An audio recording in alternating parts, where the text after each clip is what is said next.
उस आसपास के इलाके में ढाबे का एक विशेष नाम था, क्योंकि यह अमन नाम का रसोइया जो सिजलर्स फायर नूडल्स बनाता था वो बहुत ही प्रसिद्ध था। गरम गरम लोहे के तवे पर नूडल्स डालकर जब आग की लपटें ऊपर उठती तो उस जलते हुए नूडल्स को प्लेट में परोसने का अंदाज सभी को आकर्षित करता। लोग इस तीखे और मसालेदार नूडल्स को फूंक मार मार कर बड़े चाव से खाते और उसकी तारीफ करते।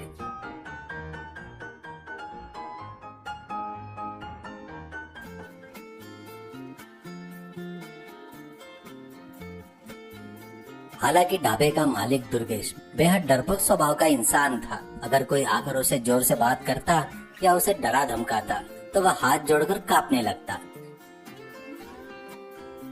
इसी वजह से उस इलाके का सबसे बड़ा गुंडा कल्लू मामा अपने चेले के साथ रोज ढाबे पर आता, दुर्गेश को डरा धमकाकर मुफ्त में खाना खाता और पैसे वसूल कर कर चला जाता।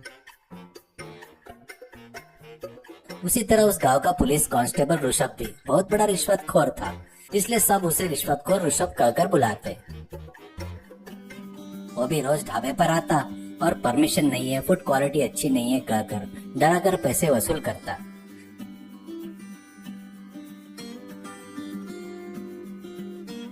इस ढाबे में रसोई अमन बहुत सीधे और नरम स्वभाव का व्यक्ति था, लेकिन उसे बात बात पर काम से छुट्टी लेना, घर पर ही रहने की आदत थी।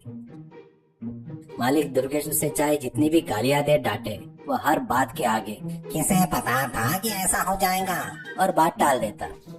अमन का चमन नाम का जुड़वा भाई था। दोनों दिखने में बिल्कुल एक जैसे थे, लेकिन चमन थोड़ा मंदबुद्धि था, इसलिए वह छोटे बच्चों की तरह पतंग उड़ाता।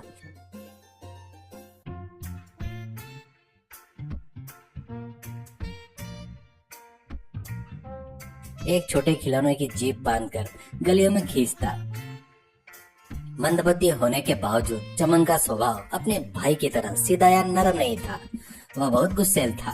खास तौर पर अगर उसे कोई मंदबुद्धि या पागल कह देता तो उसे बेकाबू गुस्सा आ जाता। हाथ में जो भी चीज हो उसे सामने वालों पर फेंक कर लड़ाई पर उतर आना उसकी फितरत थी। एक दिन सुबह अमन हमेशा की तरह ढाबे पर न जाने के बजाय घर पर खर्राटे मारकर सो रहा था।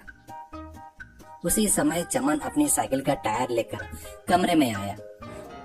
भाई को सोता हुआ देखकर उसने खुद से बात करना शुरू किया। अरे आज फिर से ढाबे पर न जाकर छुट्टी मारकर खर्राटे लेकर सो रहा है।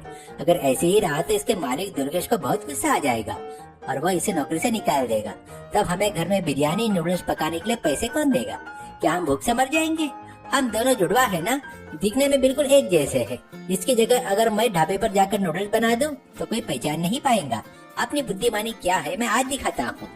चमन अपने भाई की तरह रसोई के कपड़े पहनकर सिर पर कैप लगाकर दुर्गेश ढाबे पर पहुंच गया। उसे देखते ही ढाबे का मालिक दुर्गेश सच में उसे अमन समझकर जोर से चिल्लाने लगा। अमन तुम आज फिर से देर से आए हो। तुम्हारे वजह से कस्टमर वेट कर रहे हैं। मैं तुम्हें नौकरी से निकालने की सोच रहा हूँ, लेकिन ये नूडल्स तुम्हारे अलावा किसी को बनाना नहीं आते, इसलिए तुम बच गए। जल्दी से तवे पर आग जलाओ और नूडल्स तैयार करो। किसे पता था सर? हाँ, मतलब ठीक है सर, अभी आग जलाकर नूडल्स डालता हूँ, आप काउंटर पर जाकर बैठिए। चमन ने अनजान बनते हुए नूडल्स को कढ़ाई में डाला, आग तेज की और कच्ची से उसे हिलाना शुरू कर दिया। ठीक उसी समय उस इलाके का गुंडा कल्लू मामा अपने दोनों चेलों के साथ हाथ में लाठी लिए धमकाते हुए ढाबे के अंदर आया। वह सीधे दुर्गेश के टेबल पर गया। उसने जोर से हाथ पटका। उस झटके से डरपोक दुर्गेश कांपते हुए अपनी सीट से खड़ा हो गया। दुर्गेश, एक हफ्ता हो गया है, मेरे हफ्ते के पैसे अभी तक मेरे हाथ में नहीं आए। आज मेरे 5,000 देता या इस ढाबे का सारा सामान सड़क पर फेंक दो। मुझसे पंगा लिया तो तेरी नूडल्स की घड़ी तोड़ दूंगा, याद रखना। अरे कल्लू मामा जी, थोड़ा धीरे बोलिए, कस्टमर डर रहे हैं। इन दिनों धंधा थोड़ा मंदा चल रहा है सर। कल सुबह ही मैं आपके घर आकर पैसे दे दूंगा, प्लीज एक बार तो छोड़ दीजिए। न कल न आज न परसों, मुझे अभी के अभी पैसे चाहिए, नहीं तो तेरा ढाबा बंद करवा दूंगा। काउंटर पर चल रहे इस झगड़े को नूडल्स बना रहा चमन देख रहा था। कल्लू मामा का यह बर्ताव देखकर उसे भयानक गुस्सा आया। वह कड़छी हाथ में लिए कल्लू मामा के सामने गए। ए गुंडे, मेरे मालिक को इस तरह क्यों डरा रहा है? शराफत से यहाँ से चला जा, नहीं तो अच्छा नहीं होगा। पैसे मांगने में शर्म नहीं आती? ओए अमन, खाना बनाना छोड़कर मुझसे जबान लड़ा है। इन दिनों तेरी चर्बी कुछ ज्यादा ही बढ़ गई है। वैसे आज तेरा चेहरा देखा तूने, थोड़ा पागल और मंदबुद्धि जैसा लग रहा है रे।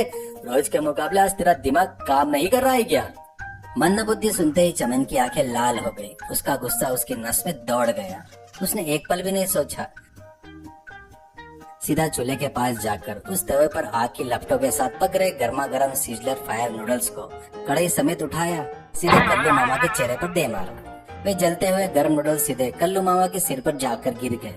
उस आग के झटके से उसके सारे बाल एक पल में जल गए और कुछ ही सेकंड में उसका सिर गंजा हो गया। नूडल्स उसके सिर में चारों तरफ जटाओं की तरह चिपक गए। अरे बाप रे, जल रहा है, मेरे बाल जल रहे हैं, मेरा सिर जल रहा है, ये रसोईया नहीं, ये राक्षस है, मुझे बचा, भागो रे। कल्लू मामा अपने सिर से नूडल्स को पोंछते हुए डर के मारे चिल्लाते हुए अपने चीलों के साथ गली की तरफ भाग खड़ा हुआ। यह देखकर ढाबे में बैठे सारे कस्टमर जोर जोर से हंसने लगे। दुर्गेश ने अच्छे से अपना मुंह खुला की खुला छोड़ दिया। ठीक 10 मिनट बाद उस गांव का रिश्वतखोर कांस्टेबल ऋषभ हाथ में लाठी लिए घुमाता हुआ ढाबे पर आया। आते ही उसने दुर्गेश को देखा और डांटना शुरू किया। ए दुर्गेश, तेरे ढाबे का फूड क्वालिटी के बारे में शिकायत मिल रही है, ऊपर से फायर नूडल्स के नाम पर आग जला रहे हो। क्या इसके लिए फायर परमिशन है क्या? अभी के अभी मेरे जेब में 2000 नहीं डाले तो तेरे खिलाफ केस दर्ज करके सीधे स्टेशन में ले जाऊंगा, समझा? चमन को इस कांस्टेबल की बातें सुनकर फिर से गुस्सा आया। उसने दूसरे तवे पर पक रहे जलते हुए नूडल्स को तैयार रखा। ए रिश्वतखोर पुलिस, तुझे फूड क्वालिटी अच्छी नहीं लगी, शराफत से यहाँ से चला जाता है या तुझे भी कल्लू माओ की तरह मुफ्त में गंजा कर दो। ओए अमन, पुलिस से जुबान लड़ाता है, ऐसा लगता है तेरी मंदबुद्धि कुछ ज्यादा ही बढ़ गई है। पागल कहीं का, मुझे डराता है। फिर से मंदबुद्धि शब्द सुनते ही चमन खुद को रोक नहीं पाया। उसने तवे पर रखे जलते हुए फायर नूडल सीधे ऋषभ के चेहरे पर फेंक दिए। वे गर्म नूडल्स सीधे ऋषभ की मूछे और सिर पर जाकर गिरे, जिससे उसकी मूछे जल गई और उसकी टोपी उड़ गई। अरे बाप रे, मेरी मूछे जल गई, ये अमन नहीं भूत है, मुझे मार डाला रे, बचाओ।